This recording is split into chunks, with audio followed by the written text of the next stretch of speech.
Leading local tonight in our top story, primary voters in our state will face a variety of choices in the state's sole U.S. House seat. Candidates ranging from previous legislators to lesser-known candidates, even a former Miss America. KX News' Cara Mund sat down with congressional hopeful Cara Mund as she tells voters why she believes she is the right woman for the job. Your new Miss America is Miss North Dakota. Cara Mund is no stranger to making history. She became the first and only Miss North Dakota to become Miss America. Fast forward 6 years later, she hopes to become the first woman from North Dakota that sits in the U.S. House of Representatives. But she says regardless of what some people may think, she's much more than just a pageant queen. So I like to remind people, Miss America was 1 year of my life, but then I went on to Harvard Law School. I'm the only lawyer in this race. But I will say Miss America and being a North Dakotan, you're often underestimated.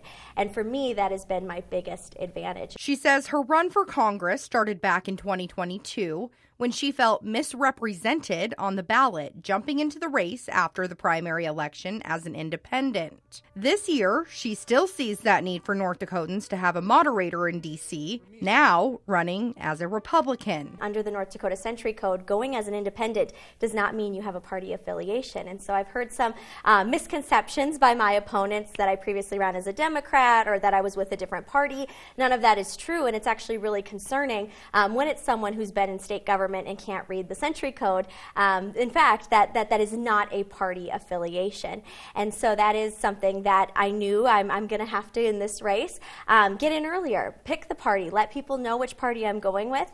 But I've always had ties to the Republican Party. She says she often gets labeled as a single-issue candidate as well, but that's not the case. And she feels she is the most different out of all 5 congressional hopefuls. As a lawyer, I'm a strong believer in law and order and that laws apply equally to everyone. But one thing I'm seeing my opponents not talk about is also the northern border. So they focus so highly on the southern border. North Dakota, we're at that northern border. And so the drugs that are coming in, just immigration in general, I don't think that women's health care should be a political statement. And I know there's a lot of North Dakotans that agree with me, and I wanted to give them that voice on the Republican ballot. She says in a sea of 435 congressmen at the U.S. Capitol, she believes she's the only candidate running that will represent all of North Dakota.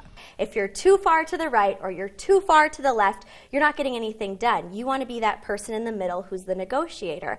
And in a sea of 435, surprisingly, there's not that many moderates. And so when they need those votes, when it's a small majority, like it's likely to be, whether it's the Republicans or the Democrats, they need that person in the middle to negotiate with them in order to have, their bills pass. And so that gives North Dakotans the strongest voice. From your local election headquarters, Cara Mund, KX News.